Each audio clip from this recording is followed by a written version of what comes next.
Hi everyone, it's Miguel, aka Mighty Migs, and thank you for tuning in this episode 12 of the Passion for Acting podcast. And today's guest is not only a fellow actor, but he's my fully sick Habib. Tony Rahme, please, how are you? I am doing awesome, bro. How are you going? Pretty good, brother. Pretty, This is one of the pretty highlights of good. my weekend, and I Uh, appreciate your time, yeah? hey, man. No, I'm honored that I'm a highlight of your weekend. Generally I should be the highlight of your entire existence, but very well, very well. No, man. No, I love it. no. To be honest, I'm actually quite appreciative of this, bro. It's good to get in touch with you, bro. I've been trying to hang out and see you for like ages, but we keep on missing out. So hey, man, freaking That's it. cheers to this. Yeah, cheers to this indeed. But for those of you who are listening, please actually visit the official sponsor of the page, the actual channel. It's in the Actors Association, and you can see it in the description box below. And if you're an actor actually who's looking to sharpen their craft in any way, shape, or form, or even if you're a beginner, it's a very welcome atmosphere and world-class coaching. And tell them that Mighty Migs and even Tony Rami actually sent you on our behalf. Yeah. Anyway, without further ado, please give us an introduction about yourself, Habib. uh Jeez, Louise. All right, where do I start? Probably at the beginning. So the beginning is when I began, and that was on my birthday on the 28th of May, 1987. So I am the only boy in my entire family. I have four older sisters. My younger sister would be 6 years older than me. Anyway, so from a very young age, I knew I wanted to be an actor. I think I could say I want to be an actor from about the age of 5 or 6 because I used to watch great films like RoboCop, The Predator, well, not The Predator, Jesus Christ, Predator, Terminator 2, actually. I used to watch Rocky, Rambo. I used to watch these great films, and I saw these great, larger than life individuals being these characters in this film, and I said, I want to be that. I want to do that.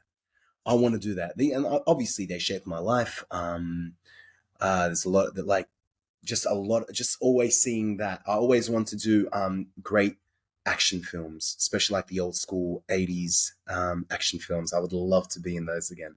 Hence why my physique is generally around that line. I I look at physiques of Schwarzenegger, of Stallone, of Dolph Lundgren, of Jean Claude Van Damme, of Wesley Snipes. I see all their physiques, and I'm saying, okay, so this is a great way to get into the act to be good on screen. Because let's face facts, okay, I can be a phenomenally Juilliard trained actor, but I am never going to look the part if I don't look the part. If you catch my drift, okay. So while training in my craft, I always want to make sure that I also embodied and visualized strength and command and lead. And so that's pretty much what centered around my life. And I kind of drifted away in my not my early 20s, in my late teens, early 20s. I thought, acting's just a side gig. So I studied marketing and such, which helped a lot because I now know how to market myself. And from there, I just had an incident that happened to me in 2000. How many days now? In 4 days. In 4 days, it'll be the 14th anniversary of what happened in 2009. That's the 15th of November 2009. I had a very, very life-changing incident that happened to me, and it pretty much just made me reaffirm to myself because the fact that I walked away, alive, let alone not crippled from this incident, was a blessing in its own right. And I swore to myself that I was not going to let that. I was not going to take it lightly. That to me is like someone giving me a chance. I needed a huge hit in the head to refocus my life. And I think that's what really did refocus my life for me. It took a while for my life to get properly refocused, but it still did the job. Anyways, and since then, I swore to myself that I will do everything I can to be an actor. not to just be an actor, but to be an actor, a writer, an entertainer. I intend to to carve a name for myself in the acting industry, as well as in the writing industry, in the entertainment industry in general. And I mean, I just keep going. And so this is what I do. I run my own businesses. I play the stock markets. I do all that I can to ensure that I have enough finances to look after myself, my family, my partner, my bills, all that jazz, and to make sure I can continue acting. So that's pretty much what I do. And hell yeah, I've went to New Zealand, did what I had to do in New Zealand, earned my stripes over there.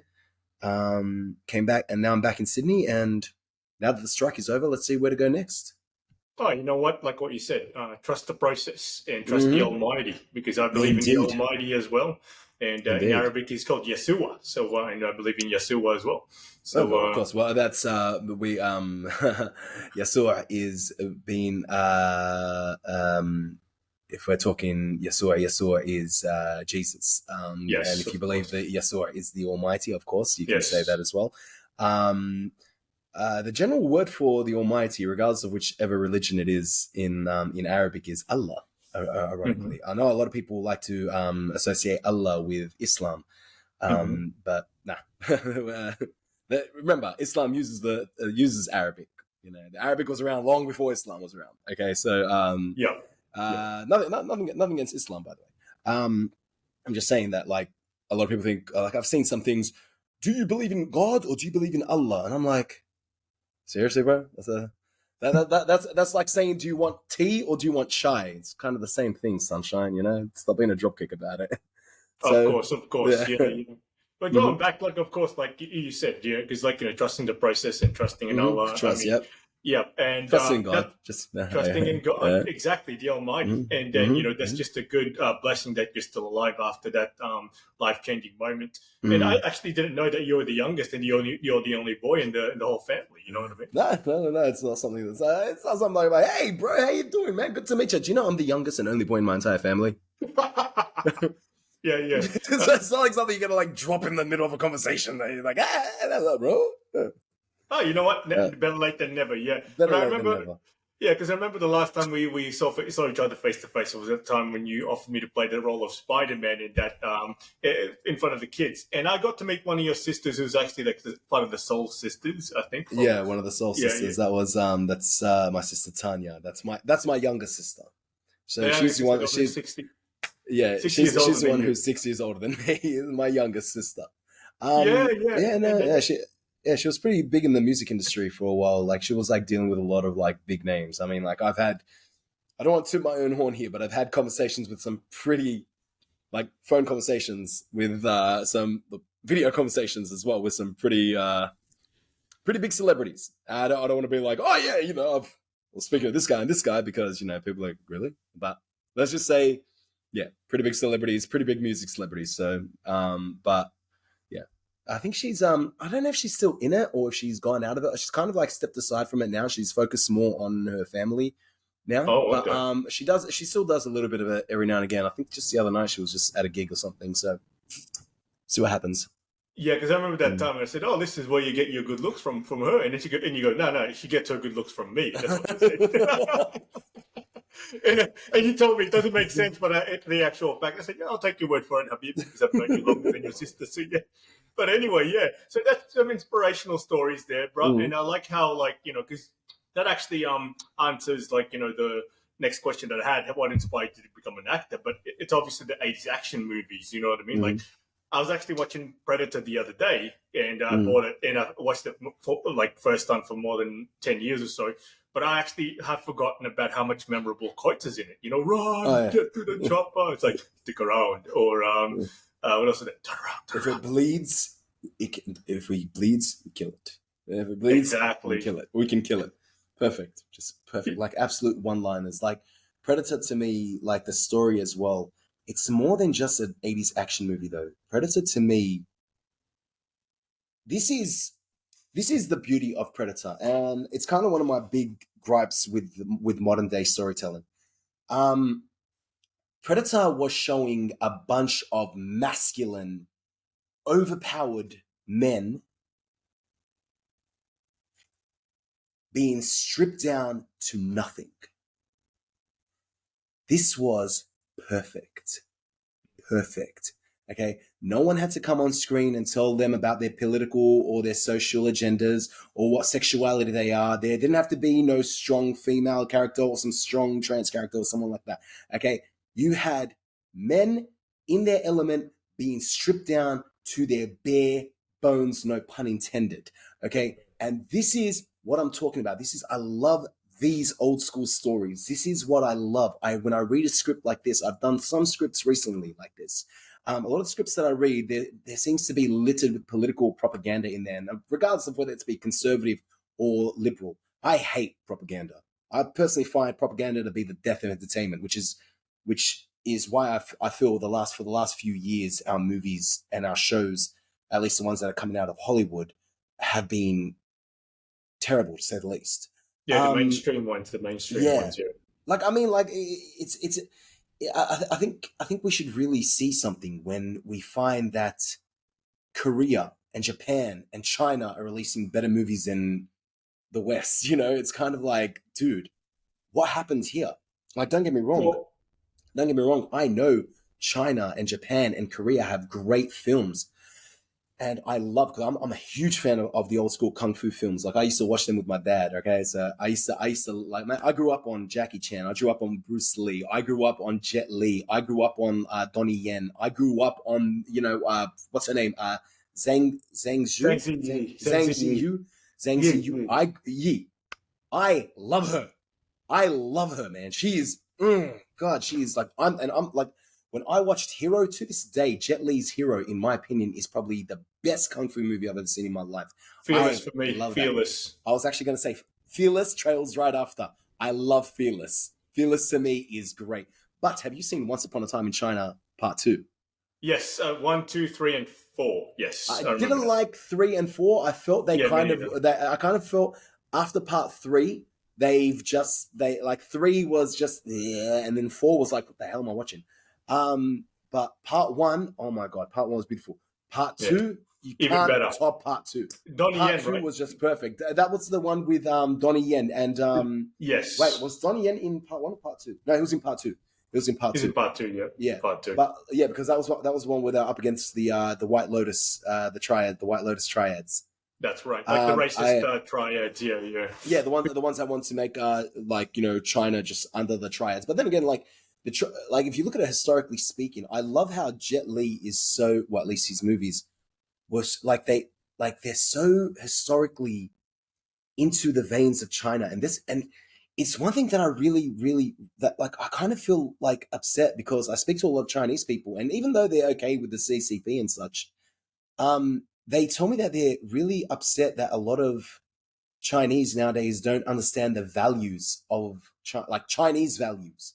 That I understand Chinese values more than they do. It's like I remember this guy almost started crying that I was telling him all this stuff, and he's there going, "I wish the Chinese today knew half as much as you did." And I'm like, "You serious?" It's like the way that you discuss Chinese values and such, and the way that you feel about it. He goes, "It's something that you don't see in a lot of Chinese these days." And I'm just there going, "It's strange that they don't." Because, it doesn't matter which political party rules you. The fact of the matter is values are values, regardless of whichever party or whichever government's in power. I mean, nothing against the CCP. Exactly. I mean, me and this, look, I'm sure there's pros and there's cons for the CCP, right? Probably more one than the other, but I've got nothing against people who support the CCP or if they don't support the CCP. But I'm just saying Chinese values are something that we should all take on in our life, and it's no wonder that without that, so many have lost the Chinese values, that the Japanese kind of feel the Chinese are nowadays like whatever, Yeah, you actually notice that a lot. Why am I talking about this?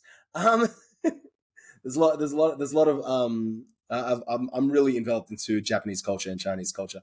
Point of what I'm trying to get at is, going back to the movies, is that you feel that they've got a lot of culture in those movies.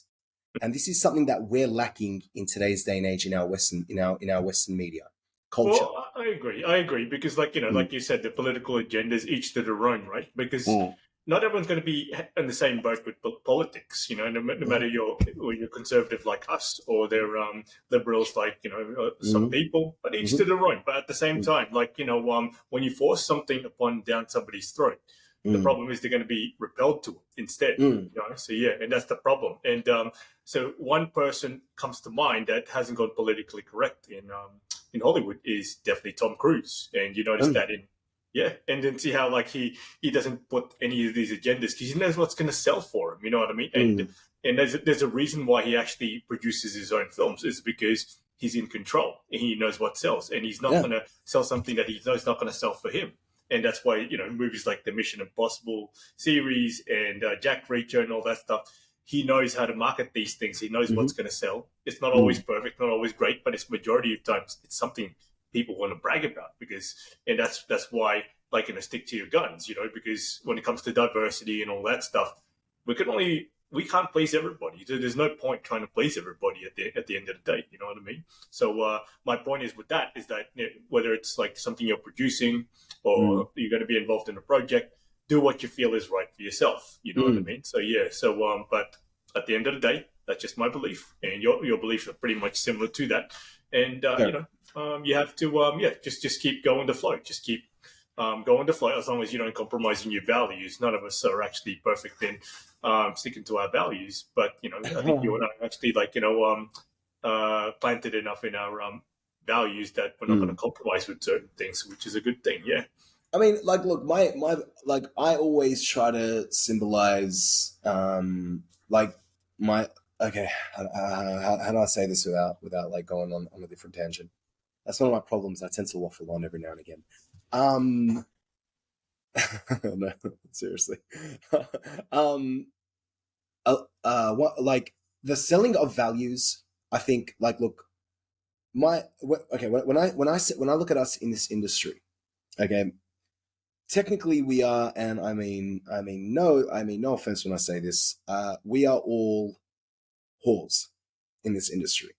Each and every one of us. We are, as an actor, as a writer, as anybody in the creative industry. At the end of the day, we are whores because we are releasing that which is us to the public, and we do what we have to do for that. Okay. However, holding on to our own values, having a set of morals, having a code that we stick to in this day and age is something, excuse me, is something that keeps you sane.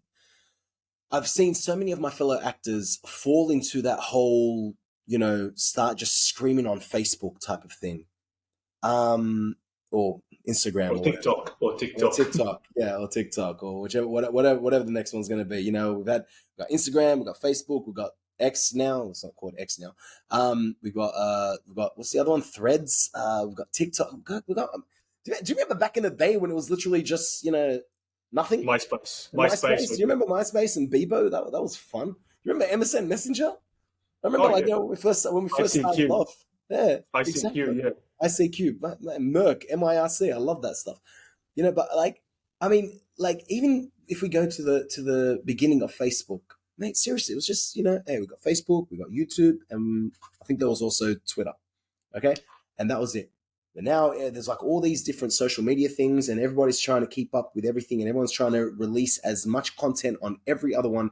And a lot of people are feeling nowadays that the easiest way to get famous is by making a scene. It's like, and like, look, if you want attention, one thing that I learned a long time ago, if you want attention, try to only have positive attention. Okay. Yep. And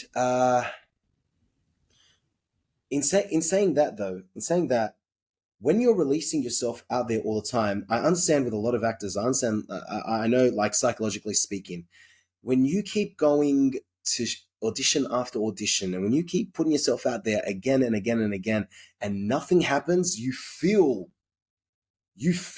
angry at the world. You feel, and you want to scream, you want to vent, and a lot of them come to Twitter and they just and they vent on Twitter, or sorry, X, or they vent on Instagram, or they vent on one of these social media sites because they're looking for they because they have all this anger inside them and they want to unleash it somewhere and they want someone to acknowledge that anger. And it's something that I wish a lot of people, especially in our industry, could just understand. Not everyone's going to be a superstar. Okay? Not everyone's going to be the lead singer. Okay? But everyone can be part of the band.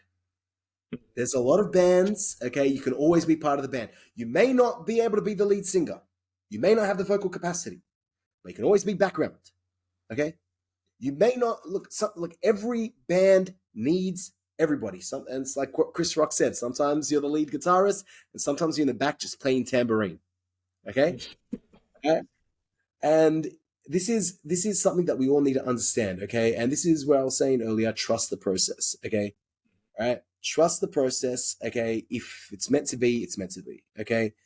And look, you know, sometimes even me, in my darkest moments, I think to myself, fuck, should I just quit this bullshit? You know, I've thought about it so many times. I've been an actor for God knows how long now, like full time. Like I've been like, technically you can't really be a full time actor because you know, but I'm a paid actor. You know, I'm a paid actor. We're professional actors. Yeah, we've got like I've broken through that ceiling. So I'm not like not B grade, not A grade, but you know, I'm on the board. You know, but yeah. So like, but there's so many times where you just want to say, "Fuck this, I'm done." Because there's no like internship you can do, and you always feel maybe I'm in the wrong area, maybe I'm in the wrong place, and this is why I moved to New Zealand. I went to New Zealand for that. I went to New Zealand to because I go here. I'm a dime a dozen. In New Zealand, I'm unique. So I went to New Zealand, and I was how many Lebanese do they have in New Zealand? Like very little. Like I mean, they have some. Historically speaking, there were a lot of Lebanese that went to New Zealand, and so it's actually surprising that you meet a lot of people with Lebanese blood in New Zealand, but they don't know their Lebanese roots. But how many like Lebanese do you have? How many Mediterraneans do you have in New Zealand? Very little. And then out of that number, how many do you have who can act? Okay, and so that's why I was able to go so far in New Zealand because I was unique over there. And but by coming back here, you know, I've come back here. You know, I've got all that experience, but I'm here now. But I'm still technically based in New Zealand. I still have a place in New Zealand. If I need to go there, I'll go there. And I've told my agent that to tell any production over there, I'm happy to pay my way there. It's, you know, if that makes it easier. Yeah. So you have to make sacrifices in this industry, but you always have to just trust it. And if we can just trust it, that means we don't need to feel so angry all the time and just go on these social media rants because you lose half your audience by figuring it out. Like, do you remember when we had celebrities? We don't have celebrities anymore. People, like, you just have people that are famous because you either like them or you hate them. At what point in time, like, as an actor, we need to remember, man, no offense, shut the fuck up. Like, shut the fuck up, okay? Like, what's your job? Your job isn't telling people your political opinion, okay? Yeah. I mean, like, yeah, we're there to entertain. Tell a story. Exactly. I want to tell a story. I want to entertain you. I want you to go to a movie and be like, oh my God, I love this guy. I don't want you to go to the movies and look at me and think, oh, great actor, but fucking hell, man, have you seen his opinions on abortion? Okay, like seriously, you don't want like stuff like that. You want to go and you want to be mesmerized by this person. I mean, I can hardly watch like Star Wars anymore because every time I see Luke Skywalker, I think to myself, yeah, great, but Mark Hamill's we should shut up. You know, like, there's a bit that I agree with you, mate, but there's some parts where I don't really agree with you, you know, and like, same with Sylvester Stallone, you know, you watch some movies with Sylvester Stallone and you're like, great actor, but God, man, really? You have that opinion on that matter? Like, really? Really, cuz? Like, you know, it's good to know the backgrounds of an actor, like what happened and how they got there, but, you know, to humanize a celebrity in that fashion, to realize their pros and their cons is kind of a bit of a... You know, well, Stallone is actually a conservative, like I us. know. Yeah. But see, be as it may, there are still some opinions that Stallone has that I like. Me, I like to call myself a right-leaning centrist. So because there's a lot of views that I have that are conservative, and there's a lot of views that I have that are liberal. Which means to conservatives, I'm a raging lefty, and to liberals, I'm a I'm a I don't know, what would you call me? Tea Party, beyond Tea Party, a particular a particular World War II faction, if you catch my drift, you know. Yeah, Yep, yep, probably, yeah, yep. yeah. So according to them, even though that particular World War II faction was actually very far left. But yeah, nothing against that. Exactly, Yeah. exactly. But speaking of which, because like you just mentioned New Zealand, and that begs the next Yeah. question. Just let's talk about what experiences you actually gained working in Shortland Street, and Mm. what values did you learn, and how are you actually getting those experiences into your acting career now? Look, Shortland Street's a TV show, mate. I liked Shortland Street. It was pretty fun. Shortland Street was fun. It wasn't. How many seasons were you in it? I was in a bunch of them. I was in they don't really have seasons. They have episodes. I had an Okay. arc. My character was like the antagonist of a whole arc. For a while, I was the most hated guy in New Zealand. Well, not me. My character was. Um, but in saying that, like, there are a few things about Shortland Street that were pretty cool. Like, just like, hey, it was an experience. It was great. It was just great being on TV. It was great. It was just great being on that. I've done Shortland Street a few times though. So the main one was, of course, between 2015 and 2018, when I was on Shortland Street for a bunch of episodes, because we had like a whole arc going. And I was with my friend Wolfgang there, Wolfgang Schmidt, who is Wolfgang Hetty Schmidt, who is a phenomenal actor and lovely guy. And I was also with so me and him were like a couple of antagonists who were like paired together, but we're also around Jaden's story, and I forgot Jaden's last name. You know Jaden. All right. But yeah, so he was a top bloke, and it was just like working on that TV show was actually really cool. But I got to be honest, working on there, my character was kind of 2D. Yeah, it was just bad. My character was just bad. It was evil. It was evil for being evil. And I mean that, like, I was sort of hoping they would flesh him out, but once this arc ended, it kind of just vanished without a trace. And I was kind of like, oh, that's like, and I wasn't just the only one to actually bring this up. A lot of people actually came up and gone, what happened to your character? I'm like, I don't know. Like, he was one of the coolest characters there. Why did they just? I'm like, I don't know. One day he walked off set and never came back. So it was actually really weird. The last time that character on, and I think that character's name was Blair Heath. Blair Heath, that character. And I remember he once ended a week, like, because it's the show's Monday to Friday. Okay. And the show closed out on the Friday with him about to do something pretty drastic. And the weekend was on fire. Everyone was like, what the hell? What's going on? Oh my God, what's he going to do? I had people private messaging me going, dude, don't tell me you did that to him. Don't tell me you did that to him. I'm just like, why are you guys private messaging me? What the hell do I do? I didn't do anything. Don't worry, just relax, I didn't have the heart to tell these guys I haven't been on set since, And then all of a sudden, the letdown that came when on the following Monday, that the Monday came up, and then it was just, where did he go? Oh, he just left. Oh, is that it? Okay. Literally, it was like as if they just brushed it under the carpet, and the fury that came from the audience was like crazy. Like, people were pissed off about it. But the thing is, because the show's so fast, they had another arc that they needed to get to for the end of the year. And so my character was like in the way. It's like, all right, get his story done. We got this pivotal thing that's happening here. And so they shifted focus to there. And by the time they shifted focus to there, people like, give that a couple of days, and people will just quickly, their mind just, They just consume that in their mind, and all of a sudden they're like, oh, hey, this is the new thing that's happening. And which was, look, in my opinion, I loved working on Shortland Street. It was fun to work on. I've been back on Shortland Street as a different character. I was really upset the last time I was on Shortland Street, though, because apparently my character it was a new character. And my character was meant to have a large pivotal run, but I don't know, they just seemed to just shift him off to one side after a while, and I was just like, oh man, that was just upsetting. I actually got upset with my agent about that. I go, what the hell happened there? And my agent was like, oh, this, that. And I'm like, that's pathetic. Well, I don't think it would have been their fault. I mean, what did the agent do to make that happen anyway? Well, I'm like, that's what I'm saying. I'm like, why don't you call them up and be like, hey, didn't we sign to say this many episodes? Oh, shit. Yeah.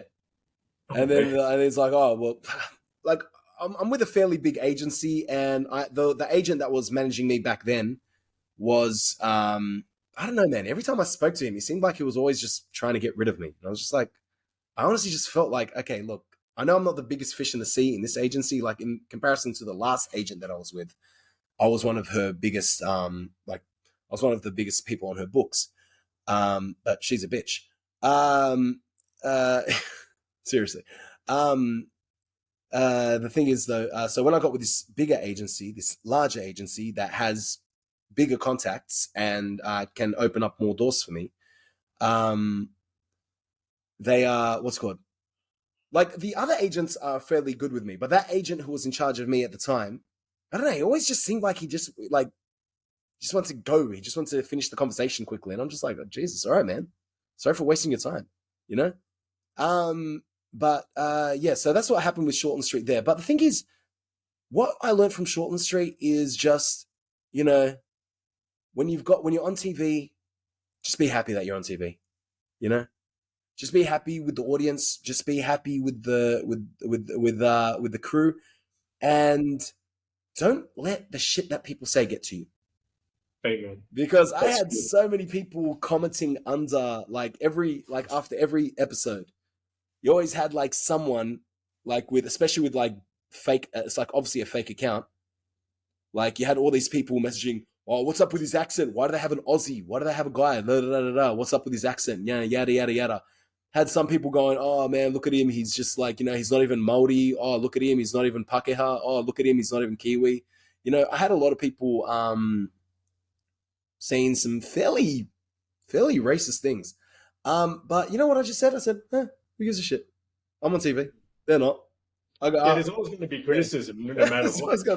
I'm like, listen, like if you're going to criticize something, like the one thing that I took from it is when they were criticizing my accent. And I remember I started letting that get to me when they were criticizing my accent. But then I remember the director goes, no. Doesn't matter what they say. Matters what I say. If I tell you your accent's fine, then your accent's fine. They don't like it, they can kiss my ass. I'm like, all right, fair, cool. So that's one thing I learned from Shortland Street. And that's one thing that I actually took to everywhere else with me. Just being on Shortland Street like that. But Shortland Street was such a quick show. But the thing is, when I say quick show, it means like rapid fire. But other than that, there was also like a lot of the other things I did in New Zealand. I also did a lot of theatre in New Zealand, which I realized I loved. And it's actually quite funny because in a lot of screen acting, I'm always either the antagonist or like some action guy. But in theatre, I always seem to be like the overpowered, loud comedic guy, which I actually found that quite hilarious because I'm always like, oh wow, this is actually good because it's so much fun doing theatre. When I was doing theatre in New Zealand, because I had done theatre in Sydney, but to do it in Auckland, it was great. It was fun. And I did so much of it over there and just getting into these different characters and just getting like, you know, just rehearsing all the lines all over again and just keeping going and just every act is an act and every scene is a scene, you know, and you got to work with what you have, you know. There's no one telling you cut. You have to keep going. If you mess up a line, work it. Keep going. And I worked with some great people while I was doing a lot of New Zealand theatre. So actually, you also did a lot of stand-up comedy as well, right? In New Zealand and locally here. Did some in New Zealand. I haven't done stand-up comedy in a while, but I did start off in stand-up comedy. Hence why I'm so good on the stage, is because my origins are in stand-up comedy. The first things that I did in entertainment were stand-up comedy. I started off at the mic in hand at the Friend in Hand bar back in 2008. 2008. That was the first time I did stand-up comedy in 2008, and yeah, it was pretty fun doing it, you know. And from stand-up comedy, I learned how to react. I learned how to not react as well while on stage. You always have someone calling out and heckling, but I also learned how to say a few things properly, as opposed to just blasting my head off. My zingers are to be rivaled, so it's always fun. Oh, well, it's an achievement, because I remember one of the memes that you actually sent on, or actually shared on social media was you in front of the mic. It says, when I was a naughty kid, my parents gave me a dose of reality, and that when I was naughty, and it was called the belt. Lebanese remedy.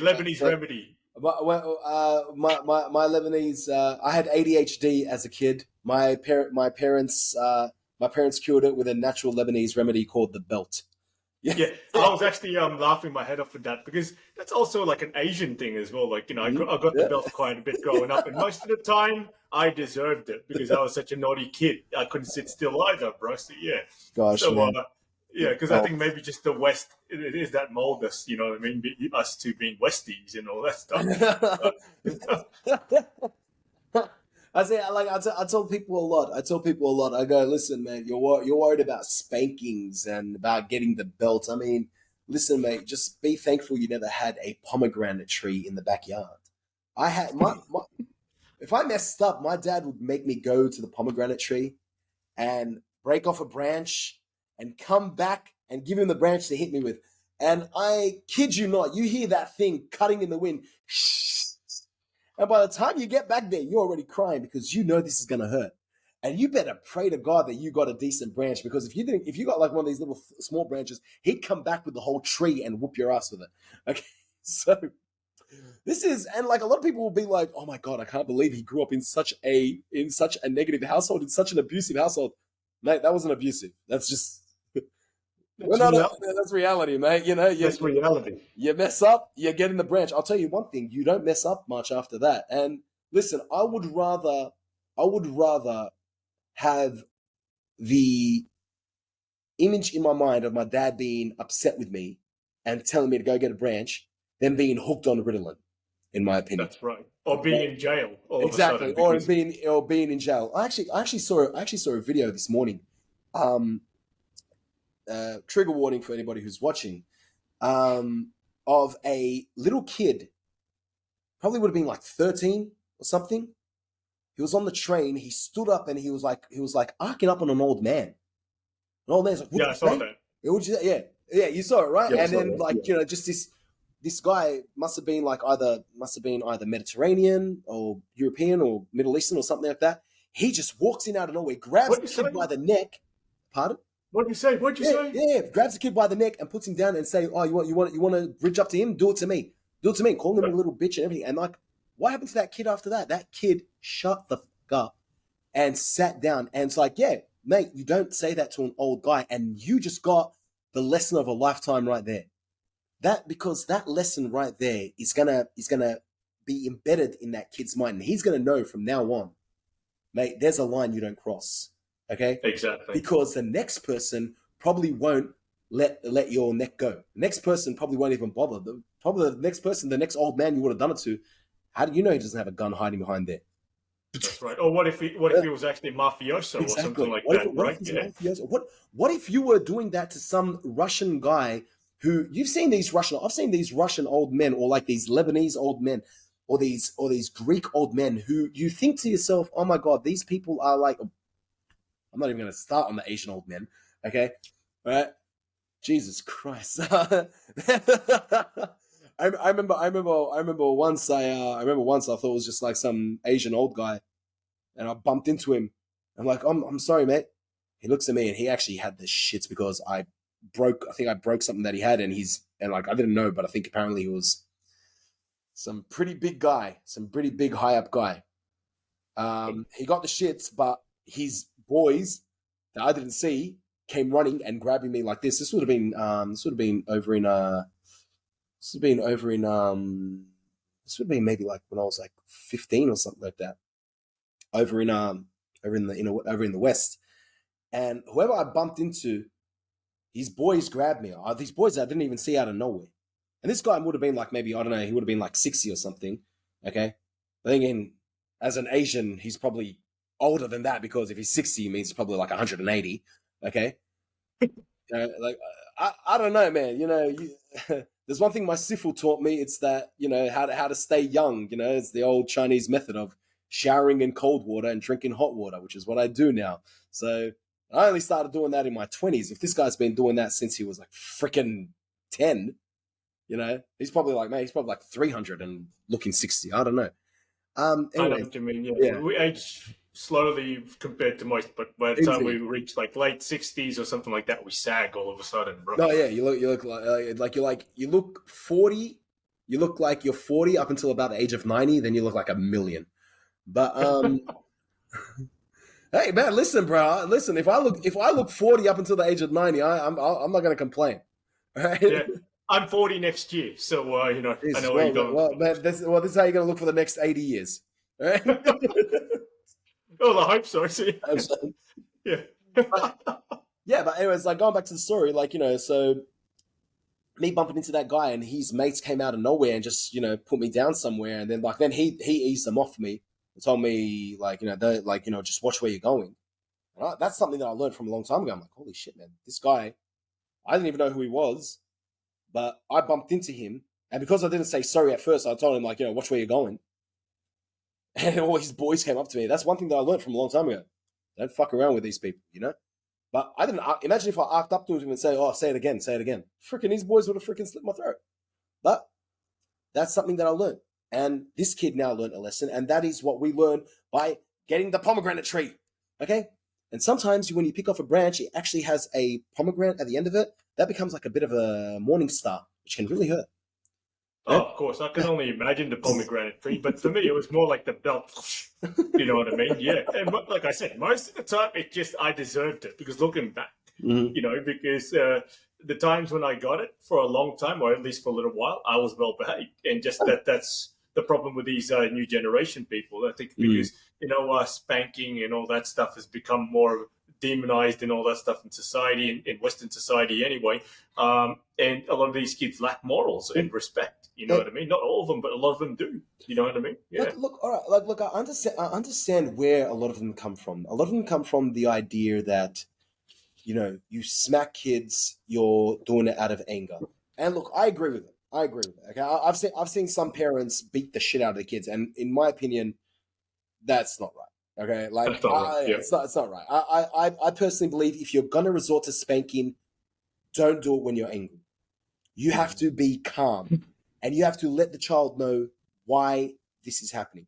But if you're so against it, I've actually come up with a great way of how I discipline my nieces and my nephews, and like my godkids if they mess around.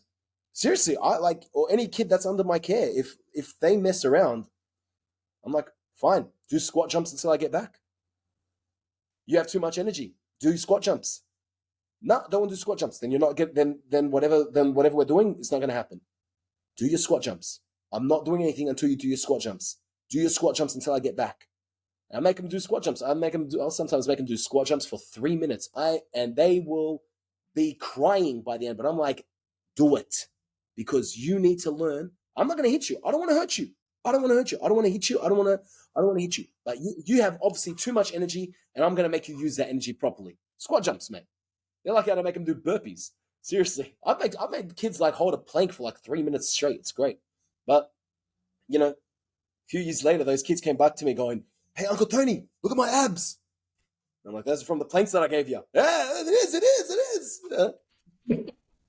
Yeah, that's awesome. Yeah, because more than anything, because physical punishment doesn't necessarily have to be like smacking, but just like what in the army, if they've disobeyed their direct order, they could actually have to do like a 6 mile or 6 kilometer jog, or even worse, like they have to do 5 minutes worth of chin-ups or something Exactly. like that, right? Because even one of my childhood friends, he's a good dad himself, and every time, the last time I caught up with him, when his kids were mocking up in front of me and he got down now, give me another 20 push-ups, and without even saying anything, they'll do, okay, sorry, Dad, they're going to do the push-ups just like that, and that's discipline, you know what I mean? And discipline, and it is great because they know in their head, okay, I messed up, I'm doing this, and it works. The kids obviously have too much energy, and look, God bless them. I love the fact that kids have energy. I don't want kids to not have energy. I want kids to have energy. Okay, I'm not one of those kids. Like, I remember one thing that because in all honesty, okay, I did have like ADD as a kid, and to this day, I still have traces of ADD or ADHD. But I remember my teachers used to say to my parents, please get some Ritalin for your kid or whatever. And when my parents took me to the doctor, I remember the doctor was Dr. Boredom. I think, great doctor. I remember he said to my parents, he goes, he's a little boy. What do they want him to be? A robot? Okay. And I remember that's actually something that I've actually learned, and that stuck with me. And I'm thankful that my parents never did actually hook me onto like some type of drug, because I am a little boy. Well, I was a little boy, not I am. I was a little boy, and little boys have energy. And if you don't want us to have energy, I'm like, mate, don't be a teacher. No offense. Don't be a teacher. If you cannot handle kids losing, like going wild, don't be a teacher. If there's one thing, be a high school teacher. Be a high school teacher. And even like high school teachers even worse. Okay. Be a lecturer. No, oh my God, college students even worse. Just be a TED talker on YouTube now. Okay, you can do that. Okay. Just educate people on whichever Riverside, on YouTube, on whichever one you want to go on. Okay. That's why I tell people, because when you're dealing with kids, I mean, the side business that I have, it's a kids party business. You think I'm going to go to the kids parties and not expect the kids to go apeshit when they see me? Of course. But my job is to make sure that those kids have a great time. And the energy that they have, especially at an event where they're going to be having all this sugar, I'm going to make sure they burn their calories. I'm going to make sure these kids earn their calories. I'm going to make sure these kids have a great time with their favorite superhero or their favorite character or whoever it is. And they are going to learn some great values in life, and they're going to have a fun time. And you know what? They're going to go home feeling, they're going to fall asleep on the ride home. That's what my business does. Yeah, because I remember that time when you hired me to be Spider-Man in that event just then. Yeah, hired you, contracted you. Well, casually hired me, to be precise. Contracted. Yeah. But anyway, it was actually good because, like, when you told me, keep it high pace, high energy, and I just enjoyed every single bit of it. Whenever the kids were just shooting like that, like, pretending to be Spider-Man or Venom or even Spider-Man, Superman or Batman in front of me, I just loved every single bit of it because, like, it was just like I had fun because I felt like a little kid again. Because it just brings me back to my childhood. Whenever I see a mascot of Spider-Man or Superman or whatnot, I just got excited, and that's why I knew how to entertain them and stuff like that. Because it's like also my inner actor, just knowing how to be in that moment. And I did realize that when I took off that suit and when I finished my chores during that day, those kids went up to me. It's like, hey, Spider-Man. They recognize me because of my eye, because I'm your Yes, but anyway, and they were so well behaved in front of me when I took off the Spider-Man thing, you know what I mean? So, and they were just so respectful, and I loved it. I just loved every single bit of it, because that's acting in that element. And then those kids enjoyed every single bit of second day spent time with me and you while we were actually in the costumes, you know what I mean? So I appreciate that opportunity. So mate, that was great. I still remember that day. That was great. Always fun. Yeah. Look, I mean, I hope that happens sometime soon again. But you know what? Either way, we're going to keep moving forward. But listen, the next question here, talk about your experiences in Power Rangers, because that's one thing that stood out in mind with your thing on Star Now. Yeah, Power Rangers. God in heaven, I actually forgot that I was in Power Rangers. Look, Power Rangers was different. It was funny that I was in Power Rangers, and I gotta be honest, I thought I was just like a featured extra in Power Rangers. I really did. But because obviously of my look and my size and everything like that, they had me more focused on. And I remember I got actually, because I was with another agent. I've been with 3 agents in New Zealand. My last one is the one that I'm currently with. The first agent that I was with was like a extras agency or something like that. Wasn't it? No, not an extras agency, like small role agency. Then I was with B&M Creative. That's the one where I said that last agent. Okay, she's not a bitch, but I didn't like how her and I parted ways. Was very, very unprofessional in my opinion. And currently I'm with the Robert Bruce agency, which I really, really appreciate. Other than that agent that they first had me with, my current agents there, like, you know, I understand, look, I'm not the big fish in their books, so I understand why, you know, I'm not exactly getting calls every day, but hey, you know what? They look after me and they're very lovely people. Anyways, going back to the first agent that I was with, I forgot his name, Gareth or something. Anyways, he got me that role on Power Rangers, and I was under the impression that was just a featured extra, but turns out to actually be a minor role. And I didn't even know I was on it until people were like, "Dude, you're on Power Rangers." I'm like, "How the hell am I on Power Rangers?" Oh crap, I'm on Power Rangers. He actually saw me. I'm like, "Yeah, you're on Power Rangers there."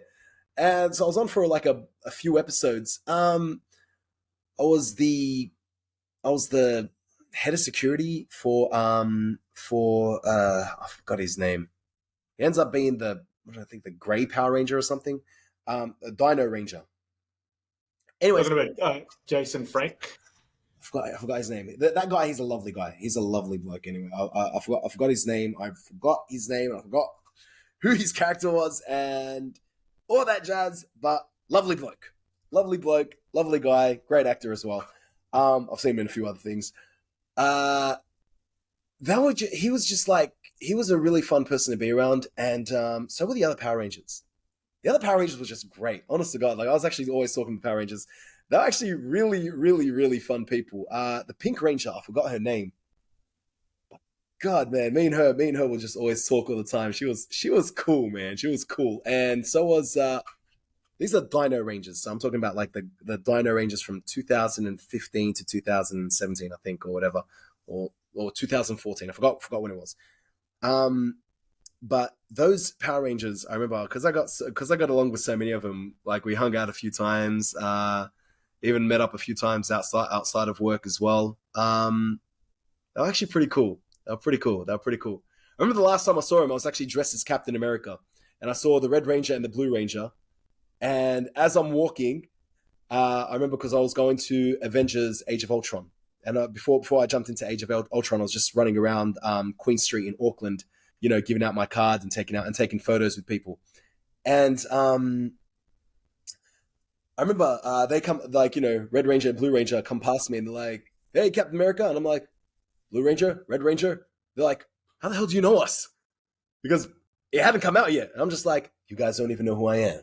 How do you not know me?" They're like, "Bro, how do you know us?" They were like, "Fool, like, how do you know us?" I couldn't take my mask off and show them who I was, but I was like, "I'll tell you later." And then when I saw him like a few weeks later, I'm like, "Yeah, hey, Captain America, that was you." Yeah, that was me.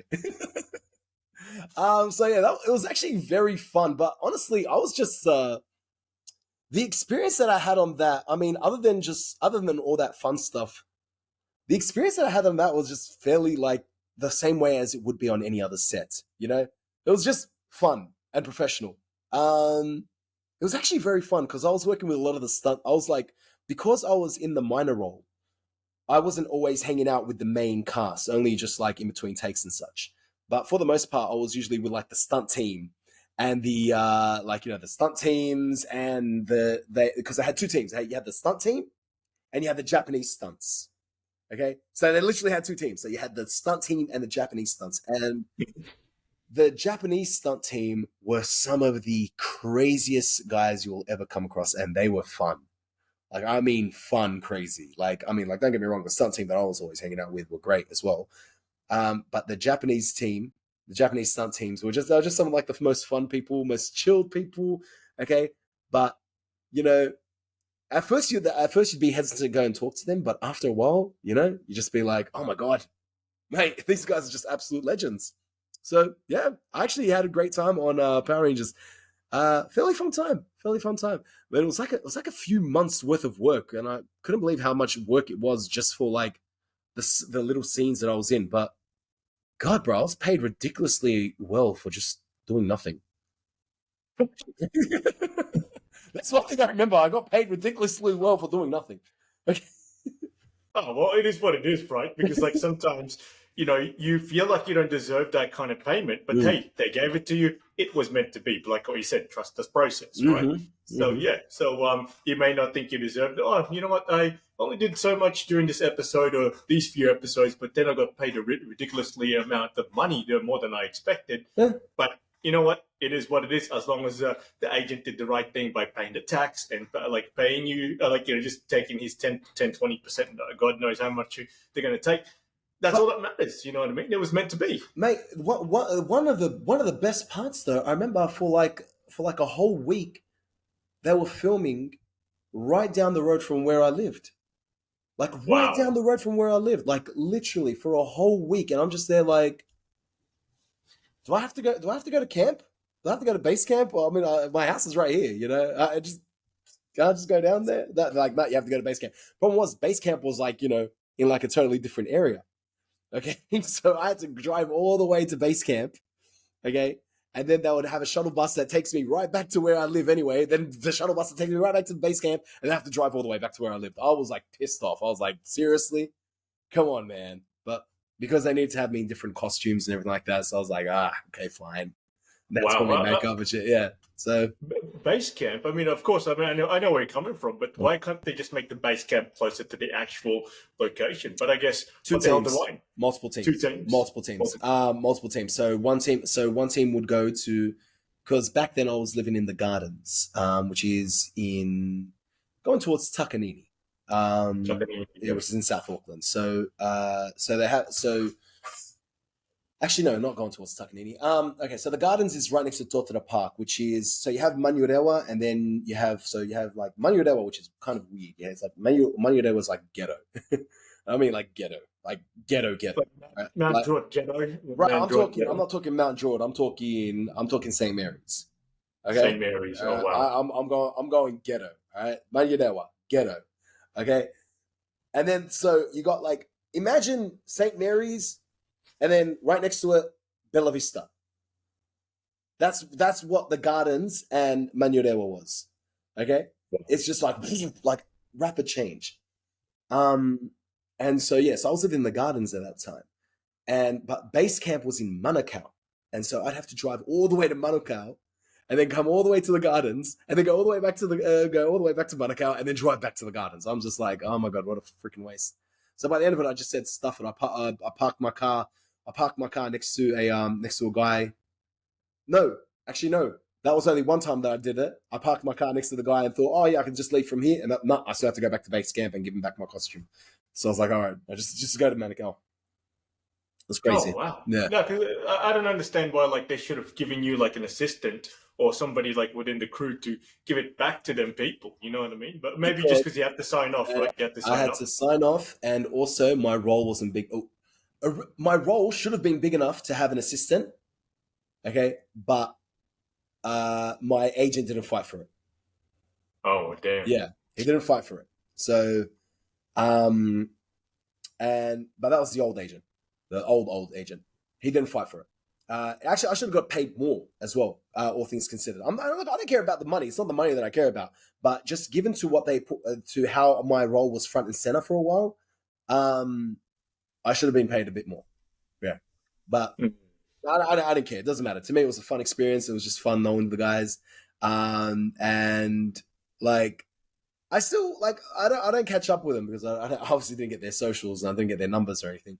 But I like what they're doing. I look up what they're doing every now and again, and it's really fun to see what they're doing. You know? Well, it is what it is, right? Because as long as you just left on a high note, they're always going to remember you, and they're going to be like a good reference to you and all that stuff. Yeah, well, but meet up again. Look, I mean, just trust the process, like what you said. Just trust the process. The best is yet to come. So. Indeed. Anyway. Yeah. So, last question here. So, do you have any inspiring? Do you have any what inspires you to actually stay driven and ambitious?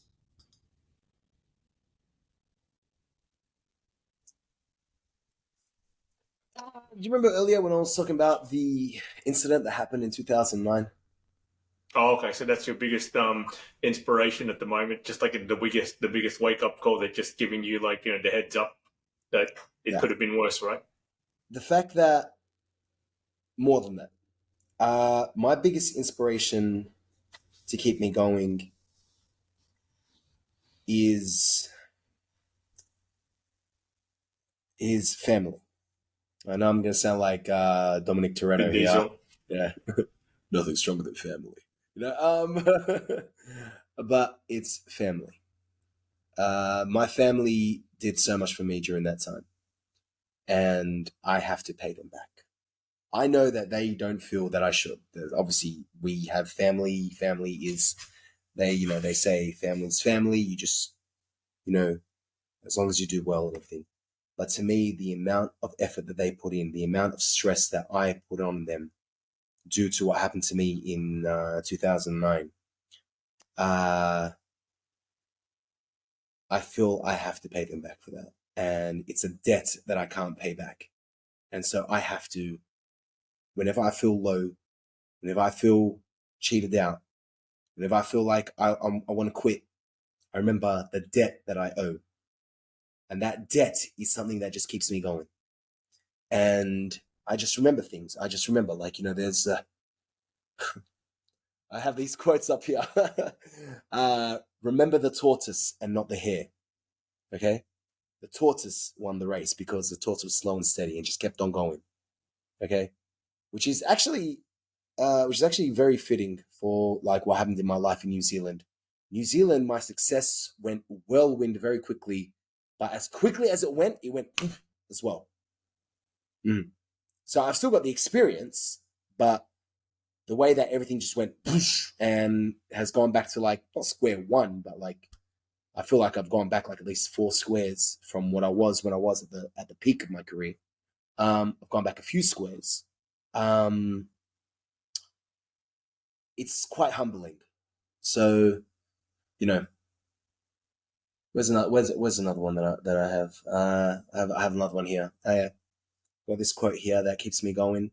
I have all these quotes around my room to always remind myself whenever I feel, because like this is my office. My room is my office. I don't just do my acting work from here. It's like I do my business work from here. I do my banking work from here. Everything that I got to do, I do from here. But there are times where I just feel absolutely at my lowest and at my worst. And I've told myself that whenever I feel that way, just look around these quotes that I've put around my room to remind myself of what it is that I have to do. And I always have to remind myself why I can't fail. I can't fail. That is what drives me. The fact that I have a debt to repay. And I always, like the Lannisters, I always repay my debts. Well, that's actually very inspiring because, family is everything, and family is definitely going to be there for you through the thick and thin. Exactly. But you know what? That just reminded me that, hey, just value family. Because family is family. Sometimes usually it's biologically, and sometimes it's just people who you know for a long time or a little while who's just going to be having your back. Well, I mean, I always remind myself, were I famous enough at that time when what happened to me, the shit that happened to me because of that would not have happened. And I know I'm speaking in like riddles. Long story short, I was involved in a very serious incident. Some friends and I were crossing a road, and a van sped into all of us. And when I say sped, I mean sped. Like this guy was at least doing 80. Okay, and this guy collided right with me so hard that the front of the van looks like it hit a wall. This guy not only continued to drive, like he broke and I flew off, and then he gunned it again and he ran me over, and my jacket got caught in the wheel and I got dragged 30 meters down the road, face down like that. That's why I got this up here like that. I still got a faint mark of a tire mark on my back as well. Back of my head, you'll see a jagged scar. That's where my head went through the windscreen. Now, this guy tried to, like, he ran me over. He didn't see a whole group of people crossing the road. He obviously tried to make a runner, okay? But when the police came, they didn't even take his statement. They took no statements at the scene of the incident. The police did the worst job. The Hills Local Area Command did the worst job ever in dealing with my case, to the point where after 3 months, 3 months, they called me up at the dead of the night and just said, listen, we're putting you at fault for being hit by the van. Yeah. And when I had an ombudsman go and try to review the case, they rejected the ombudsman, you know? So I had to go through a long and tenuous legal battle with the insurance company to try and to try and get a payout, which, look, knock on wood, it worked out. And knock on wood, I'm very healthy. I can still run. I can still walk. I can still do most things. But because I can still run and still walk and still do most things, I remember my solicitor going, look, Tony, unfortunately, you're too healthy. I don't expect millions. Okay. I'm like, okay, fine.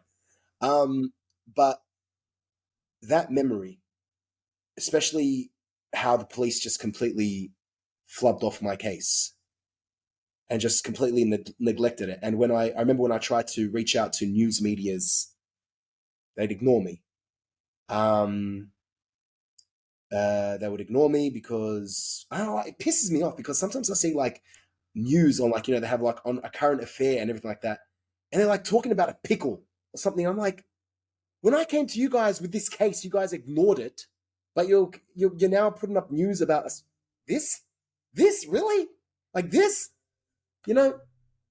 And that like kind of pisses me off. And I think to myself, if I was a famous actor back then, I would have they would not have ever done that. They would never have put my family in the position that my family had to struggle for a good 4 years to look after me because I couldn't work. I was in pain all the time. They had to cover my medical bills. They had to cover everything. Okay. Now, knock on wood, like, it's not like we're not like, you know, we're able to get through it, but it was still a strain on them. Okay. Also, the stress that, you know, your youngest brother, your only son, you know, almost died.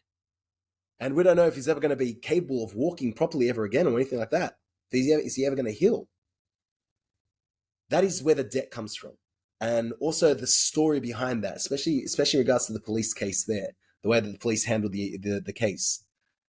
That is something that I will never, ever, ever, ever forgive. And I've honestly tried. I know it kind of counteracts my my Christian beliefs. But I can't really forgive. I honestly can't forgive. And because I can't forgive it, I can't forget it. And because I can't forget it, it stays burned in my mind. And so whenever I start feeling like low and down and that I can't do this, I remind myself why I have to.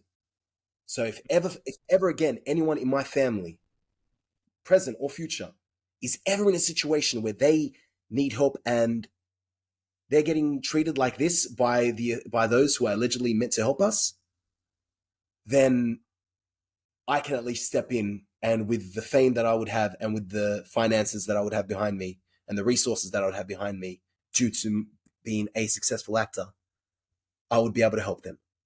So yeah, it is family. It's a big thing of family to me, and to ensure that no one ever has to go through what I went through ever again. So yeah, that's what motivates me. Sorry, awesome. sorry to be a bit morbid, but don't feel bad for me. I'm still fine. Oh, bro, I'm blessed. I'm blessed that you're still alive and well, bro. But yeah, like, you know, that's the lesson here. Family is everything. And, you know, because I have to wake up sometimes and just say, hey, look, I'm not that close with my family, but at the same time, I do what I can to stay in contact so that I can actually, you know, just let them know that I'm still well and okay, because family's family. Because one day you never know when God calls them home. You know what I mean? So, indeed. Cool. Yeah, man. This is inspiring stuff, and I appreciate your time. Yeah, no, so bro, I appreciate your time, man. Thank you so much. You know, I appreciate you asking me to. It's my coffee. Give me a second. Yeah, look, it is what it is, bro. So that's why, like, you know, when I thought about you, like, you know, doing this episode, it's just a perfect fit, and I just learned so much. And I know you're listening while you're drinking and sculling that, it's actually awesome. You know what I mean? Because like, you know, like with every single episode, I learned something new from a different perspective. Yeah. Mhm. But Oh, for of those course. of you guys who are actually watching this, please press the like and subscribe buttons. It'll be greatly appreciated. It's not only support for this channel, but it is also support for Tony Rahme's story. But anyway, thank you. better late than never. But thank you so much for tuning in, everybody. And until the next episode, please stay safe. And God bless you all. Take good care. Adios. How's that? How's that? Awesome, bro.